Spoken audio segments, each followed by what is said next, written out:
IPL ticket ಅಂತ ನನ್ನ ಹತ್ರ ಬರಬೇಡಿ, ಡೆಪ್ಯೂಟಿ ಚೀಫ್ ಮಿನಿಸ್ಟರ್ ಹತ್ರ ಹೋಗಿ ಅವ್ರು ಮಾಡಿಸ್ಕೊಡ್ತಾರೆ. ಸರ್ ಅಧ್ಯಕ್ಷರೇ ಡಿಸೆನ್ಸ್ ಅವ್ರು ಮಾಡ್ತಾರಲ್ಲ ಸರ್, ಬರೇ ಟಿಕೆಟ್ ಅಷ್ಟೇ ಸರ್. ಸಪೋರ್ಟ್ ಮಾಡಿ ಮಾತಾಡ್ತೇನೆ ಸರ್. ನಾನು ಆದೇಶ ಕೊಟ್ಟಾಗೋಯ್ತು ಸರ್. IPL ಮ್ಯಾಚ್ ದಲ್ಲಿ ರೊಕ್ಕ ತಗೊಳ್ಳಿ ಅವರು ಎಲ್ಲಾ ಕಾಳು ಸಂತೆ ಒಳಗೆ ಮಾಡ್ತಾ ಇದ್ದಾರೆ ಸರ್. ಅವರು ಎನ್ಕ್ವೈರಿ ಮಾಡಿಸ್ರಿ. ಆದ್ರೆ ರೊಕ್ಕ ಕೊಟ್ಟು ಕೇಳಿದ್ರು ನಮ್ಗೆ ಟಿಕೆಟ್ ಸಿಗುದಿಲ್ಲ. ಅದನ್ನ ನೀವು ಸರ್ಕಾರ ಅದರ ಬಗ್ಗೆ ಆಲೋಚನೆ ಮಾಡಿ.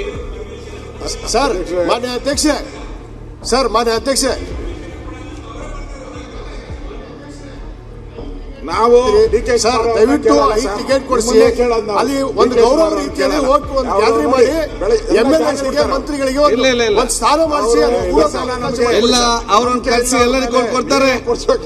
ಅಲ್ಲ ಕೊಡಿಸ್ಬೇಕು ಸರ್. ಇಲ್ಲ ಅಲ್ಲ ಇಲ್ಲಿ ಕೊಡ್ಲಿಕ್ಕೆ ಆಗ್ತದೆ, ಈಗ ಕೊಡ್ಲಿಕ್ಕೆ ಆಗ್ತದ? ಅಲ್ಲ ಸರ್ ಆಯ್ತು ಹೇಳಿದ್ರು ಕೂತ್ಕೊಳ್ಳಿ. ಈಗ ಎಲ್ಲಿಂದ ತರುವುದು ನಿಮ್ಗೆ ಟಿಕೆಟ್? ಕೂತ್ಕೊಳ್ಳಿ, ಕರೆಸಿ ಮಾತಾಡುವರು ಅಧ್ಯಕ್ಷ ಮಾತಾಡಿ. ಅಧ್ಯಕ್ಷೆ ತಮ್ಮನ್ನ ಉಪಯೋಗಿಸ್ಕೊಂಡು ನಮ್ಮ ಸರ್ಕಾರದ ಒಂದು ಇದನ್ನ ಮಾಡಿ ಡೆಫಿನೆಟ್ಲಿ ಕರ್ಸಿ. ನಾನು ಅಧ್ಯಕ್ಷ ಗೊತ್ತು ನನಗೆ, ನಾನು ಮೆಂಬರ್ ಇದ್ದೀನಿ. ನನಗೆ ಮೆಂಬರ್ ಅಂದ್ರೆ ಬರೀ ವೋಟಿಂಗ್ ಮೆಂಬರ್ ಅಷ್ಟೇ. ನಾನು ಕರ್ಸ್ತೀನಿ, ಕರ್ಸ್ಬಿಟ್ಟು ಖಂಡಿತ ಪಾಪ MLA ಕೇಳೋದ್ರಲ್ಲಿ ತಪ್ಪೇನಿಲ್ಲ. They have every right. MLA ಇರುವಾಗ ಈ ಒಂದು ಬೆನಿಫಿಟ್ ಸಿಗಬೇಕು. ಕೇಳ್ತೀನಿ, ಏನು ತೊಂದರೆ ಇಲ್ಲ.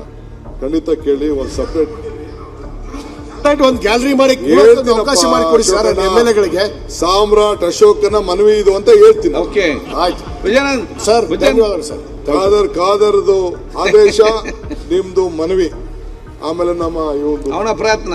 ಪ್ರಯತ್ನ